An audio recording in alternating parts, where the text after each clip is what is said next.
viene en clase, doctores. Ahorita a ver, se lo repito para que le tomen una captura de pantalla y ya sepan que tengamos, ¿no? Entonces, tenemos el astigmatismo. Bueno, pues ya sabemos, lente esférica, una esfera negativa, es una esfera miópica, una esfera negativa del otro es una esfera miópica, positiva es una esfera convexa, es un paciente hipermétrope. Ya desde ese tipo de lente ya podemos saber el diagnóstico del paciente. Ahora, a veces no hay esferas, si se fijan, no hay una SPH o una SF, a veces lo representan como un cilindro, y el cilindro lo representamos como si es un cilindro, y los cilindros, la mayoría son negativos, y una característica de estos cilindros es que van a tener un eje, y este eje, acuérdense que se relaciona mucho con el eje que tenemos en el ojo, y es el que a veces también hay que ajustarlo para que el paciente vea totalmente claro. Entonces, la mayoría de los astigmatismos tienen únicamente el cilindro. Por ejemplo, este paciente que tiene un astigmatismo de ojo derecho, vemos que en el ojo derecho no tiene esfera, pero tiene un cilindro de -1 por 45 grados. Ya desde ahí ver esa graduación ya me da la pauta de que es un astigmatismo, y en el otro ojito no tiene nada de graduaciones. En el ojo izquierdo, ojo derecho sin graduación, pero vemos el ojito izquierdo, tenemos un cilindro de -2 por 90, doctores. Ya al ver la palabra cilindro, o ver siempre que ese número va a un eje por 90, por 95, por 100, 120, 125, ya de ahí ya sabemos que la graduación es una graduación cilíndrica, y esto nos va a dar una pauta de que es un astigmatismo, doctores. ¿Ok? Entonces ya de ahí ya sabemos cuál es el diagnóstico visual de nuestros pacientes. Ahora, estos son puros absolutos, que a veces no vamos a tener esto. Por ejemplo, a veces tenemos en el ojo derecho tenemos una esfera negativa, y en el ojo izquierdo tenemos una esfera positiva. Entonces, ¿qué madres es esto? Aquí tenemos que representar el poder o el defecto refractivo de cada ojo. Tenemos que poner el ojo derecho tiene una miopía y el ojo izquierdo tiene una hipermetropía. Ya les comenté que son los pacientes que vienen muy mal hechos desde fábrica o tienen un antecedente de cirugía en sus ojitos, ¿ok? Pero cuando tengamos esa diferencia de graduación, la expresamos en cada uno de los ojos, ¿vale? Viene un poquito más complejo, ¿ok?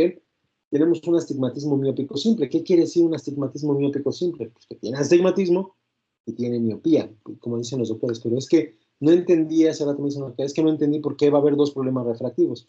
No entendió porque ayer no vino a clase. Habíamos comentado que pues, la hipermetropía y la miopía se relaciona con qué. ¿Cuál es la principal relación que tiene la miopía y la hipermetropía con el ojo? ¿A qué se debe esos tipos de problemas, doctores? A su tamaño. Al tamaño. Exactamente, doctor. Entonces tenemos un ojo muy, muy grande, que puede ser un ojo miope, o un ojo muy pequeñito, que puede ser un ojo hipermétrope, ¿no? Eso nos va a dar la miopía y la hipermetropía. Pero el astigmatismo, ¿a qué se va a dar, doctores? ¿El astigmatismo qué característica tiene? ¿O qué estructura afecta en el ojo? Que hay una alteración en la córnea, en en las córnea, curvas. Las curvas de la córnea, doctores. Entonces, al estar alterada la córnea, pues ¿qué va a pasar? Pues puede ser que sea un ojo pequeño o un ojo grande, pero independientemente de esa situación, va a tener alteraciones en la córnea, doctores. Entonces puede haber astigmatismos con miopía, astigmatismo con hipermetropía o astigmatismo solo. Es un ojo de tamaño normal, pero tiene alteraciones en la curvatura de la córnea. ¿Ok? Entonces, ¿qué es el astigmatismo miópico simple? Tenemos aquí, por ejemplo, estamos hablando del ojo derecho o de ese ojo derecho. Ojo derecho tenemos una esfera negativa. Ya sabemos que es una esfera negativa, es un ojo miope, pero junto a eso tenemos un cilindro de -2 por un eje de 90, doctores. ¿Ok? Entonces, son dos problemas de refracción. Es un lente esferocilíndrica.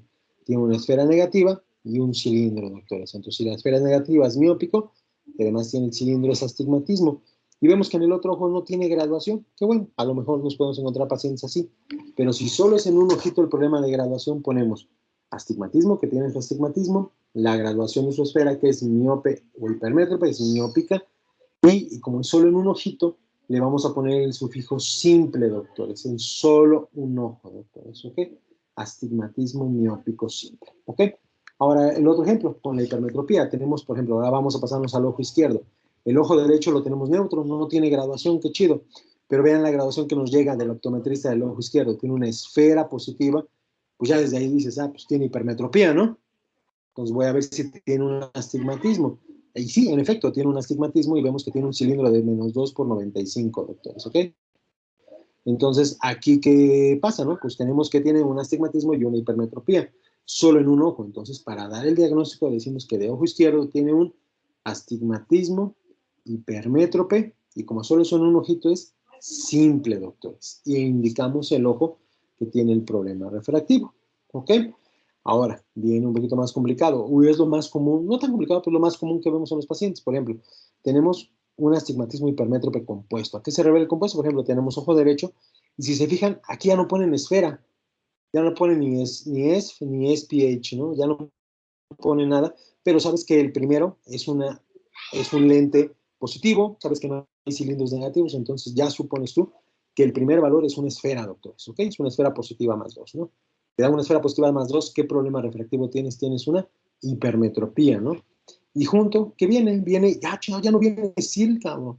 Pero ¿cómo puedo saber que es un cilindro? Porque viene -1 por su eje, doctores. Entonces, acuérdense que todos los cilindros tienen un eje, doctor. Entonces, a veces las graduaciones, con tal de que no entiendas y que vuelvas a ir a las ópticas, te lo ponen ahí medio revuelto y todo, o los doctores no hacen bien sus papelitos de refracción. Entonces, a veces no ponen esfera, pero sabes que el primer valor, si es positivo o negativo, pues es una esfera, y a veces ya viene representado junto al cilindro, porque viene con un eje, doctores. Entonces, se fijan, aquí tenemos una esfera positiva y el cilindro, ¿no? Tenemos un astigmatismo hipermétrope, ¿no? Pero del otro ojito está igual, tenemos una esfera y un cilindro, doctor, que tiene su eje acá. Entonces, si en los dos ojitos tenemos el mismo proceso, le vamos a decir que es un astigmatismo, es positivo en los dos ojos, es hipermétrope, y como en los dos ojos le vamos a agregar la terminación compuesto, doctores, ¿ok? Porque vienen los dos ojos, doctores. La diferencia viene, bueno, ahora viene la miopía, ¿no?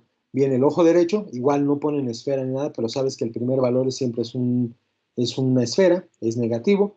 ¿Y por qué? Y además viene acompañado por otro valor negativo y un eje, doctores. Entonces sabes que tiene una esfera negativa y un astigmatismo, y tiene un cilindro con un eje, ¿no? Entonces es un astigmatismo miópico. Del otro ojito tenemos igual, tenemos un lente negativo con su astigmatismo, con su lente cilíndrico, ¿no? Entonces en los dos ojos tenemos el mismo problema refractivo. Entonces vamos a llamarle que tiene un astigmatismo miópico, y como es en los dos ojos, le vamos a agregar la terminación compuesto, doctores, ¿ok? Entonces, si es solo un ojito es simple, si es en los dos es compuesto, y si a veces cada una de las graduaciones viene diferente en cada uno de los ojitos, pues hay que especificarlo bien en cada uno de los ojos, ¿ok, doctores? Entonces, recordar mucho esto, doctores. Ahora, hay una variante, por ejemplo, de esos igual mismos pacientes que vienen ya muy mal hechos desde fábrica o fueron sometidos a una cirugía, que por ejemplo tenemos ojo derecho, nos está marcando que es una esfera de -1, es una esfera negativa, es una miopía, y además tiene su cilindro, tiene un astigmatismo miópico. Pero vean del otro lado, en el ojito izquierdo que tiene un +3, entonces tiene un lente positivo, es un lente hipermétrope, y además tiene un astigmatismo. Aquí tengo dos opciones: poner el valor o poner la definición de la patología en cada uno de los ojos, por ejemplo, poner astigmatismo miópico simple, ojo derecho, y astigmatismo hipermétrope simple, ojo izquierdo.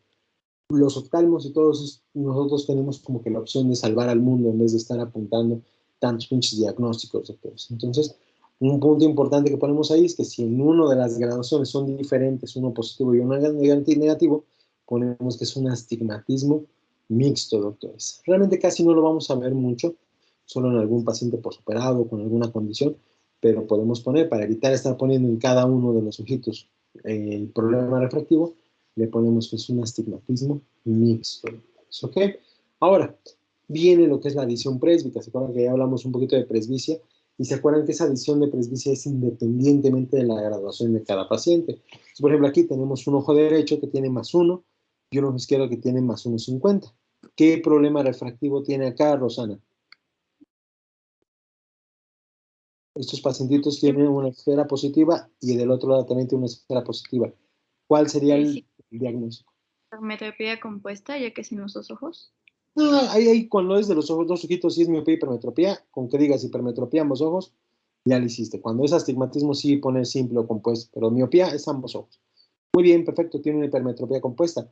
Pero a este paciente ya tiene 45 años. Ya le tenemos que agregar la graduación de presbicia que el paciente tiene. Entonces, le vamos a agregar, como tiene 45, le vamos a poner una adición de 1,50, que es el famoso poder de adición que le vamos a ir aumentando a los pacientes cada que vaya aumentando su edad, doctores. ¿Ok? Entonces, esto ya tiene su graduación de lejos con 1,50, más aparte lo que corresponda a su graduación présbica, doctores. Ya así se ejemplifica en las graduaciones, viene at. Ok, ya ahí junto ponen qué tipo de bifocal se le está recomendando a los pacientes. Y por último, tenemos este ejemplo de anisometropía. El ojo derecho, doc, a ver, el ojo derecho, Rubén. ¿Qué tipo de problema refractivo tenemos en el ojo derecho, Rubén? Sería hipermetropía. Primero hipermetropía del ojo derecho, muy bien, Rubén. Y a ver, Karina, ¿qué tipo de graduación tenemos aquí en el ojo izquierdo? Pues sería una miopía con astigmatismo. Un astigmatismo miópico, como son solo un ojito, es simple, ¿no? Entonces, podemos poner en los dos ojitos cada uno de los problemas refractivos que tienen, porque son muy diferentes, pero ya sabemos que a las anisometropías son diferencias de más de 3 dioptrías de graduación. ¿Cuántas dioptrías de diferencia tiene el ojo derecho del izquierdo, Diana? ¿Cuántas dioptrías de diferencia tiene con respecto a su esfera, Diana? ¡Salud! ¡Salud, mira! Te dio todo ahorita ya. Dos.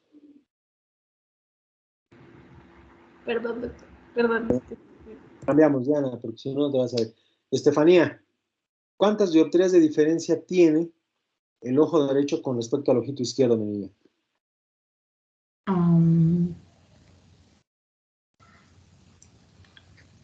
4. ¿Alguien más? ¿Alguien menos? 5, doctor.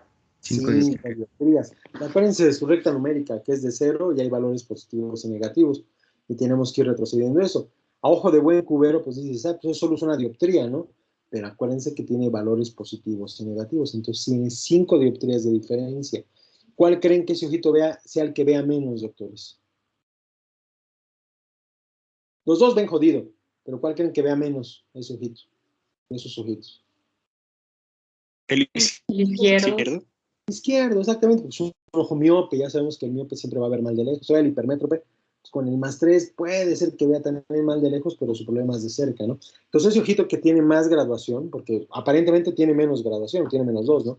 Pero tiene una diferencia ya de 5 dioptrías con el otro ojo, que puede ser el ojo rector, y es lo que nos puede condicionar estas diferencias de graduación, que son anisometropías, en un ojo flojo, que no se desarrolle de forma adecuada. Y en ejemplo, y perfecto, se puede poner como diagnóstico anisometropía, pero como dijeron los doctores, el ojo derecho es una hipermetropía de ojo derecho y ojo izquierdo es una y astigmatismo miópico simple, doctores. Eso es igual en los dos. Pero ya puedes complementar ese diagnóstico con una anisometropía como diagnóstico final también de eso. O sea, que hay una diferencia de graduación y por lo tanto puede ser que uno de los ojitos tenga un déficit visual a pesar de utilizar su graduación. ¿Ok? Entonces, vamos a volver a repetir los ejemplitos para que no tengan dudas o si tienen, ahorita me las hagan externar. El hemétrope, el miope, cómo se va a representar con la esfera negativa. El hipermétrope con la esfera positiva, doctores. El astigmatismo luego nos los ponen como un cilindro. A veces, en algunas graduaciones, lo van a representar así, doctores. Como un cilindro así, ¿ok? Entonces, hay que recordar que también tenemos la manifestación del estenopeico, que se pueden quedar así. Entonces, ponemos aquí la graduación y el cilindro lo ponen así. Lo hacen por joder los optometristas, pero pues lo más común que veamos es que se represente como sil, ¿no, doctores? Como cilindro y sobre todo el eje, doctores. Siempre debe de haber un eje en estos cilindros, doctores, ¿ok? Puede ser simple, puede venir acompañado con alguna otra graduación, puede venir acompañado de miopía, de hipermetropía, puede ser en un ojito que es simple, puede estar acompañado en los dos ojitos que es compuesto, y a veces cuando hay diferencias de graduación entre uno y otro ojo o diferente problema refractivo, pues sí se recomienda exponer como diagnóstico cada uno de los diagnósticos, doctores. Miopía y hipermetropía, dependiendo del ojito que tenemos ahí, doctores, ¿ok? Y por último, el astigmatismo mixto, que realmente es poco frecuente. Recordar cómo vamos a manifestar lo de la visión, doctores, cómo vamos a aumentar ese poder dióptrico y un ejemplo de anisometropías.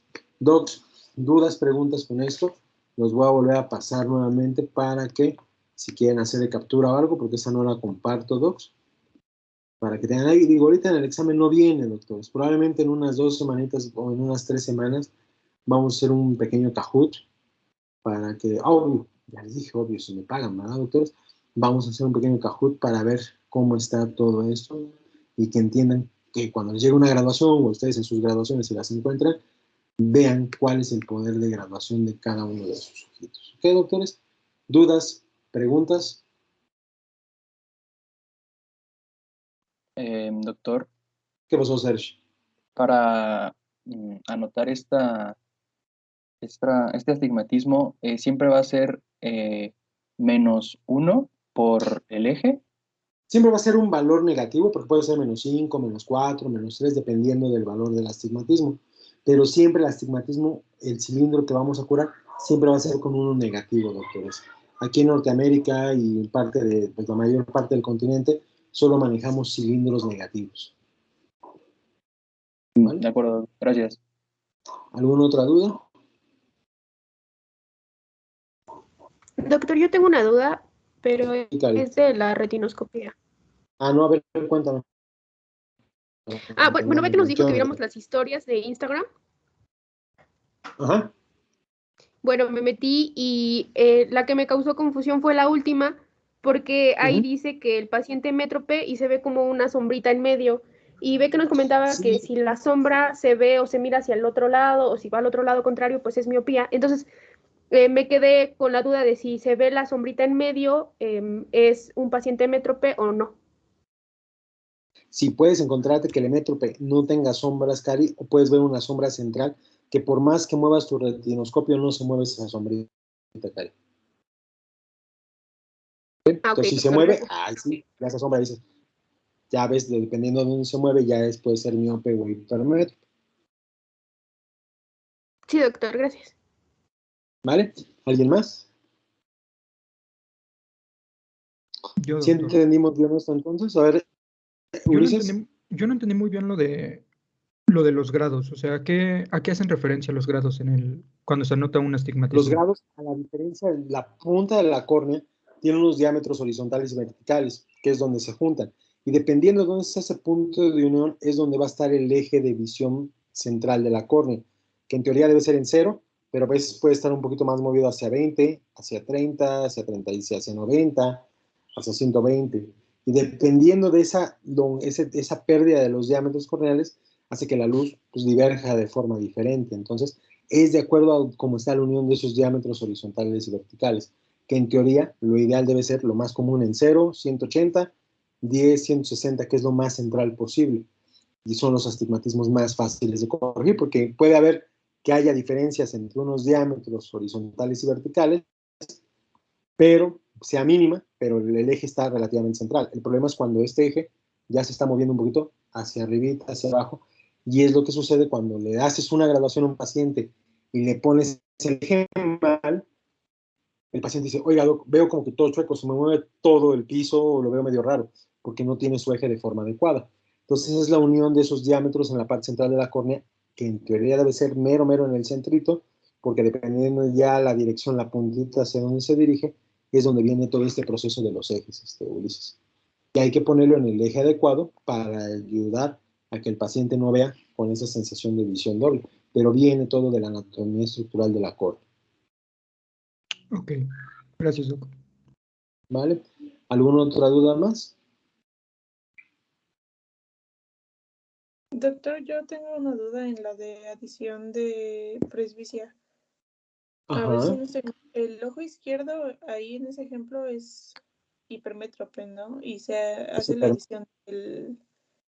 Sí, la adición es en ambos ojos, ¿eh? En ambos ojos se tiene que hacer la adición de 1.50, porque pues, los dos ojitos ya están teniendo problemas de envejecimiento, entonces la adición la tienes que poner en los dos ojitos. Pero ahí el lente, o sea, solo es... ¿Se haría bifocal o solo es una lente? Debe ser bifocal, porque la adición, si te acuerdas de la clase de ayer, es independientemente de la graduación del paciente. Entonces, a ese 1.50 es su problema de graduación, pero todos con ese 1.50 ya por la edad no va a poder ver bien. Entonces, a ese problema de graduación que tiene el paciente le tienes que dar la adición al problema de graduación que ya tiene el paciente. Entonces, no es ahí lo que ves mucho sucede con estos pacientes. Les recomiendan a los 40, cómprate un lente de 1.50, se lo agarran a su mamá, a su tía, lo que sea. Y dices, ay, güey, veo bien también de lejos y de cerca, pues como que les ayuda un poquitito. Pero pasa con la edad se lo ponen de lejos, siguen teniendo el 1.50 bien, pero dicen, es que de cerca ya me cuesta trabajo. Pues sí, porque requerimos agregarle esa graduación a la graduación que ya tiene el paciente. Por eso se le llama adición, y se le puede adicionar al hipermétrope y a la miopía, ¿vale? Y al astigmatismo también, dependiendo del problema de graduación que tienen los pacientes, ¿ok? Ok, ya. Gracias, doctor. ¿Alguna otra duda más, Docs? Yo, doctor, ayer nos había dicho que la adición era de +1. ¿Puede ser entonces hasta +1.5? No, depende de la edad. Acuérdate que la adición va dependiendo de la edad. De 40 a 45 es de 40 a 44 +1, de 45 a 1.50, 50, bueno, podemos ir ya en intermedios, pero para no confundirlos. 1 a partir de los 40 +1, de los 45 a 1.50, a los 50 +2, a los 55 2.50, y a partir de los 60 ya le damos +3, independientemente de la graduación que tengan los pacientes. Entonces es, por así decirlo, a los años cumplidos, porque era de +1 a 40, 45, entonces si ya tiene 45... A los 45 ya le das 1.50. Puedes checarle, si se ve mejor con este, pero van a ver más mejor con el 1.50, con el más próximo que tengan al lejano, ¿vale? Sí, doctor, gracias. Y es por eso que es bien importante, pero para que no se confundan nada más así muy secos esos valores. Y entender que arriba de 60 es lo máximo, que es lo que se va a agregar, es +3 de que se va perdiendo por el envejecimiento, ¿ok? ¿Alguien más, Docs? Vale. Entonces ya, si ustedes usan sus lentes, busquen su graduación, que debe estar en su constancia de bautizo ahí todavía bien guardada, y ya pues dicen, ay, mira, sí tengo la miopía. Entonces ya nada más decir si es miopía o no, porque muchos dicen, sí, veo mal de lejos miope, pero no. Hay que ver bien cuál es la graduación de cada uno de ustedes. ¿Ok, doctores? Entonces, bueno, eso como digo, no viene en el examen de mañana. Tiene un ejemplito ahí muy parecido, pero sin números, es para que entiendan. Si los dos ojos tienen este problema, ¿cómo se va a llamar el paciente? Entonces, es lo único que se modifica en este tipo de situaciones, ¿vale? Entonces, mañana su examen, porfa, y vamos a empezar a hablar un poquito de párpados, doctores. Vamos a hablar un poquito ya del tercer tema, que es la anatomía de párpados. Ya está la clase subida en el módulo. Probablemente a lo mejor lo único que se va a modificar es el examen. No creo que nos dé tiempo a avanzar más.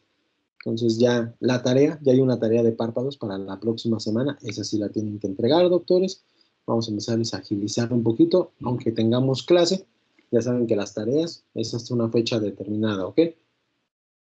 Mañana no hay clase porque tienen examen. Entonces, procuren hacer su examen en esas horas. ¿Ok, docs? Y vamos a empezar a ver párpados. ¿Se ve la diapositiva, docs? Sí, ¿verdad? Bueno, ¿cuál es la función de los párpados? Hay dos funciones principales para la que tienen los parpaditos. Uno, de si ves que viene el madrazo, bloqueas el parpadito, que se cierra el ojito para proteger el ojo, ves que eres el pelotazo, ya nada más dices, ay Dios, soy yo de nuevo, y nada más cierra los ojitos, ¿no? Pero una función de los párpados es proteger a los ojos de los golpes, doctores, ¿ok? Es la primera línea de protección para la protección del globo ocular. La segunda función de los parpaditos incluye la lágrima, incluye la distribución de la película lagrimal para que lubrique el ojito, para que lo nutra y se vaya hacia la zona de drenaje que está en la parte inferior, ¿ok, doctores? Entonces, el parpadeo es eso. El parpadeo es redistribución de esa lágrima y cada parpadeo lo hacemos cada 10 segundos aproximadamente, ¿ok? Y ni nos damos cuenta de eso. Ni se pongan a contar ahorita, porque si no ni van a poner atención a la clase, ¿ok? Entonces, esas son las dos funciones principales de los párpados, ¿ok? Ahora, ¿qué abarca la anatomía de los párpados? Vamos a hablar ya viendo el dibujo. Este es uno de los dibujos que si pueden, o uno de mejor calidad, lo pueden hacer para entregar la próxima semana, ¿ok? Para que tengamos ya su tarea incluida. Y no me hagan nada más el dibujo dibujo de párpados, y cierran el ojito y ponen párpado. No, la idea es de dibujar y que dibujen las partes del párpado, ¿no? Pues lo que quiero, ¿no? Pues ya vi como 20 dibujos así del ojo, ¿no? O sea, vean cada una de las partes. El chiste es que repasemos todo eso porque vamos a ver patología de cada uno de estos. Tenemos la piel es muy delgadita, doctores, es muy, muy delgada la piel, entonces cualquier golpe o traumatismo, aparte está una circulación, se hace una arcada ahí de circulación arterial, entonces se inflama muy rápido la piel, se llena de sangre, entonces es una de las zonas de los golpes, se manifiesta de forma muy, muy, muy importante. La piel es muy delgadita, tenemos un párpado superior, un párpado inferior, e inmediatamente por debajo de la piel tenemos un músculo que es el músculo orbicular, tenemos el orbicular superior y el orbicular inferior, son los que se encargan de cerrar el ojito, cuando viene el madrazo cerramos los ojitos o cuando queremos dormir, doctores, ¿ok?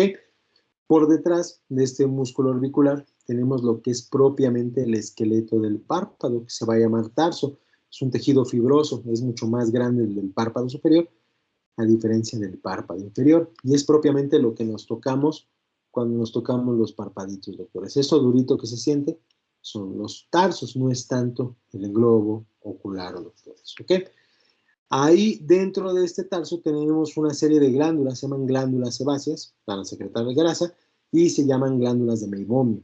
Estas glándulas de meibomio van a secretar en la parte más posterior del parpadito y se van a encargar de producir la membrana grasosa de la lágrima. Entonces, lo ideal es que pues, esté produciendo de forma adecuada esa grasa, pero puede haber alteraciones de inflamación, de infección de esta zona del ojito, y nos puede dar, del párpado principalmente, nos va a dar que haya mayor secreción de grasa, y eso altera la película lagrimal. Va a haber que se vea borroso, y también es factor de que en esos poritos que se desembocan en las glándulas de meibomio, se tapen y nos formen lo que son las perrillas o los orzuelos en la parte más posterior de los parpaditos, y que a la larga va a condicionar una bola ahí más grande que se llama chalación. Entonces, recordad, son las glándulas más principales que drenan hacia atrás y que forman la película grasosa de la lágrima.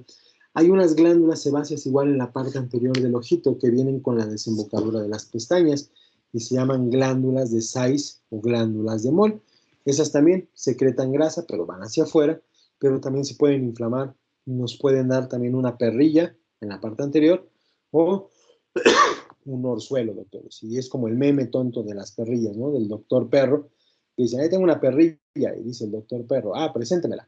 Es un chiste muy tonto y muy vulgar, pero ya me están grabando, entonces ya no hay ningún problema. Pero bueno, es un chiste, doctores, ¿ok? Entonces tenemos las glándulas anteriores y las glándulas posteriores, ¿ok? Tenemos otro músculo, principalmente en el párpado superior, que se llama músculo elevador del párpado superior. Entonces, ¿qué está elevando? ¿Cuál está elevando el párpado? Pues el superior, doctores. Pregunta de examen. No hay en el párpado inferior. El músculo elevador del párpado se encarga de abrir los ojitos, de levantarnos cada mañana a la triste realidad de despertarnos. Y está elevado por el tercer par y tiene un músculo accesorio que se llama músculo de Müller, que tiene una inervación simpática, doctores. Tiene un músculo ahí simpático que, bueno, el tercer par se relaciona mucho con el simpático. Y se encargan de abrir lo que son los ojitos.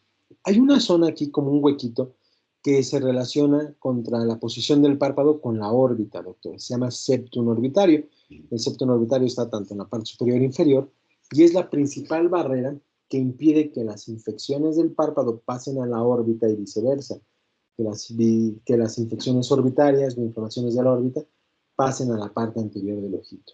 En algún momento esto se rompe y en efecto, pues una inflamación del párpado se complica con una inflamación orbitaria o una infección orbitaria y viceversa. Eso se llama septum orbitario. Es esta zona de limitación o de límite del párpado con la órbita, doctores. ¿Ok? Y al final, pues tenemos ya propiamente lo que está recubriendo propiamente los tarsos y las glándulas, que es una membrana que se llama conjuntiva. Esas que se dan las famosas conjuntivitis, pero la conjuntiva que está aquí se llama conjuntiva palpebral.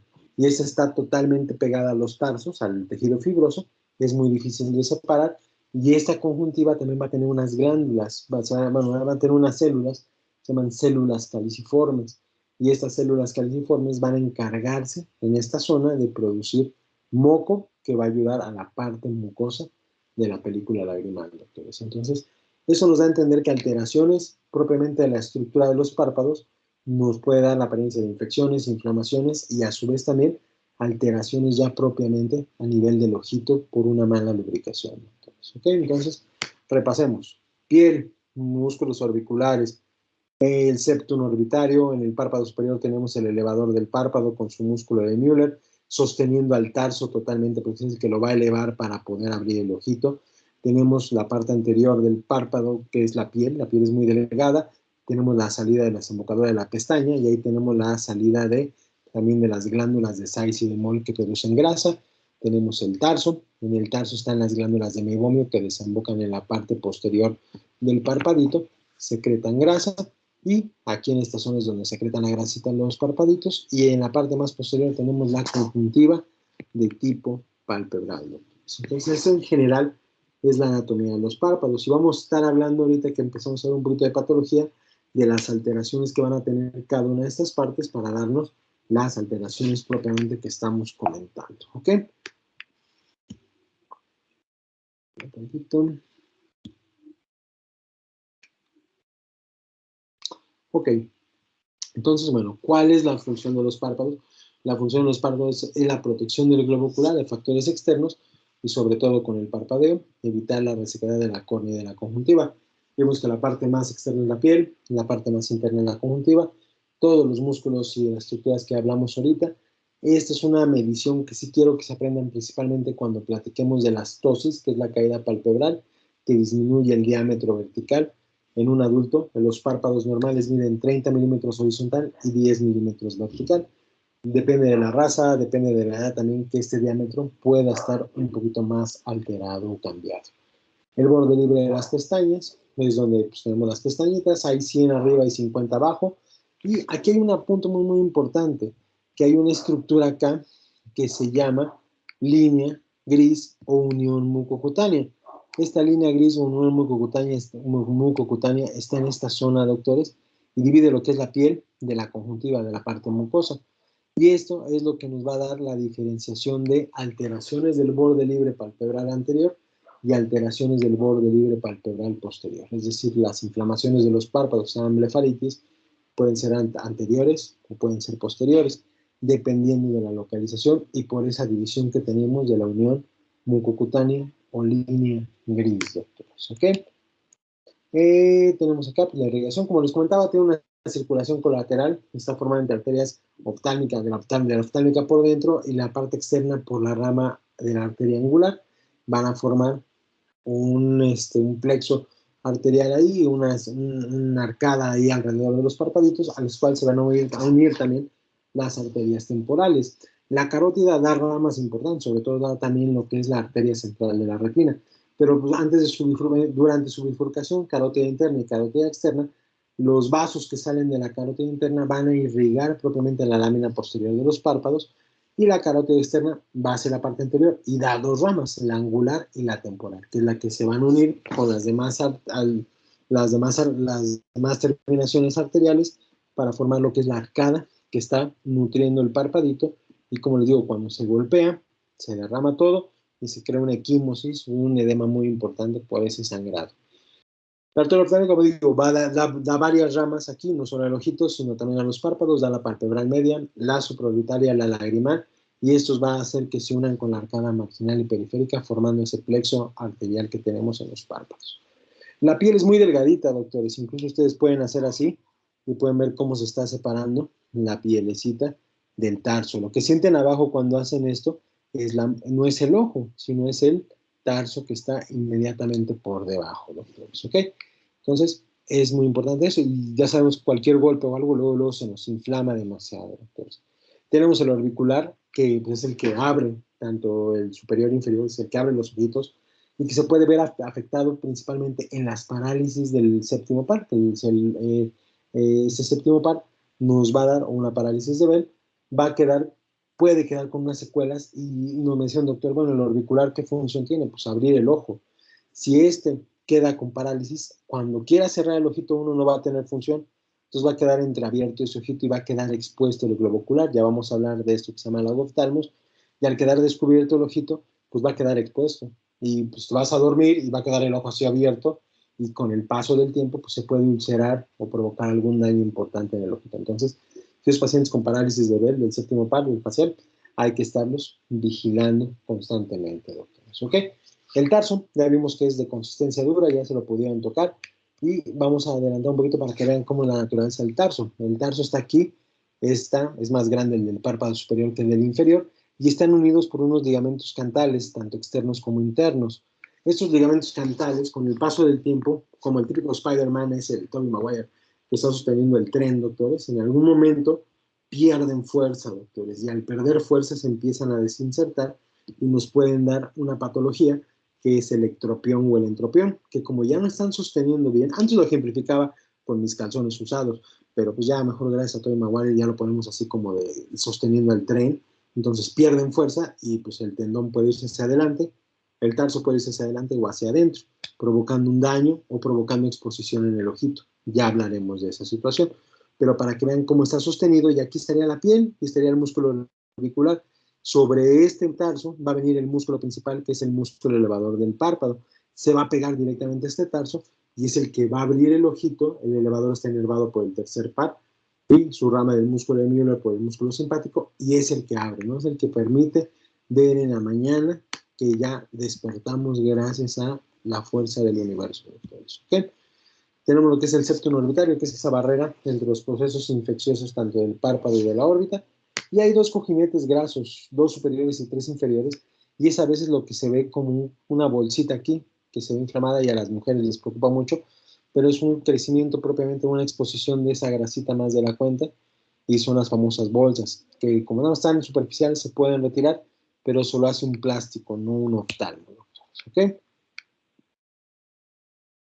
¿Dónde están? Acá. Chira.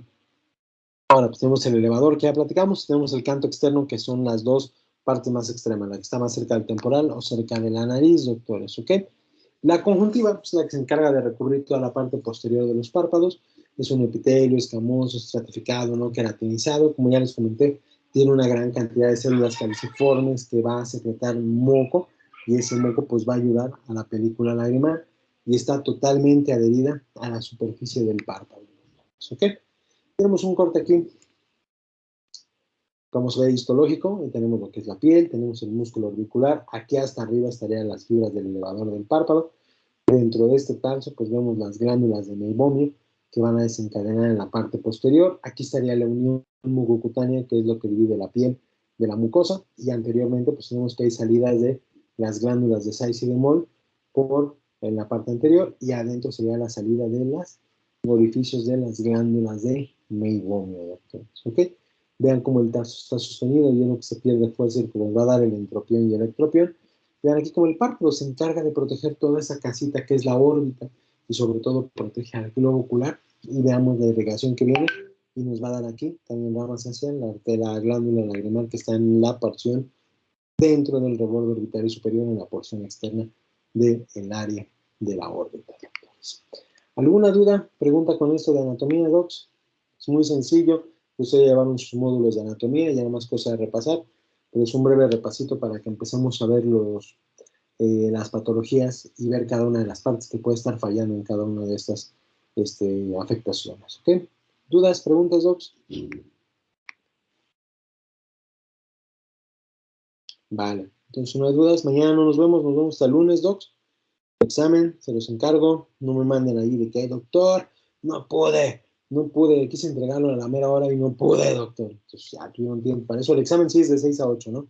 Es un tiempecito, ustedes no tienen pretexto, ya sea a las 7 lo contestan porque pues mañana no tienen clase, entonces tienen el chance para eso, ¿vale? Nos vemos el lunes, cuídense, por ahí de 4. Gracias, Doc. Nos vemos en el... Gracias, Gracias. doctor. Gracias.